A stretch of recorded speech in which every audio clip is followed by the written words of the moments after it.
না আপনি খোঁজ নেবেন। এটা আমি আপনাদেরকে একটা পরীক্ষার কোশ্চেন দিয়ে দিই।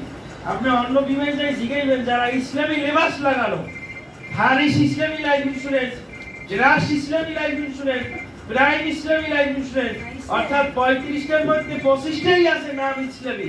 যে ভাই তোমাদের জায়গায় যদি আমি একটা ইসলামী বিমা করি, যদি আমি 1 বছর টাকা জমা দিই বা 6 মাস জমা দিই, আমি আর চালাইতে পারলাম না, এই টাকা কি মেসেজে পাওয়া যাবে? তারা বলবে কি যে পাওয়া যাবে না, আপনার 2 বছর দেওয়া লাগবে। কয় বছর দেওয়া লাগবে? 2 বছর। এখন 2 বছর দেওয়া লাগে যেটা সুদযুক্ত বিমা, ওইটা যদি করে তাইলে 2 বছর না চালাইলে কোনো টাকা পাওয়া যাবে না, যেটা আমাদেরও আছে।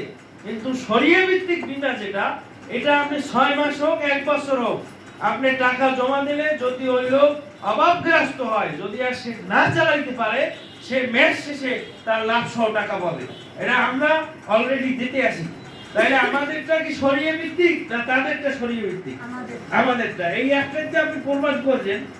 এরপর আসেন, দেখা যায় যে আমরা অন্য কোনো বিমায় 5 বছরের বিমা নাই আমাদের এখানে, কিন্তু এই হজ বিমারা অনেকে শর্ট টাইমে যে আমি বাসায় টাকা রাখবো, অ্যাকাউন্টে টাকা রাখবো, খরচ হয়ে যাবে, আপনি 20,000 করে 5 বছর করে দেন, 30,000 করে 5 বছর করে দেন, 5-30 লাখ লাভ সহ যা পাবে, দেখা যায় উমরার টাকা হয়ে যায়, বা এর সাথে পুরোই সে বড় হজ যাবে।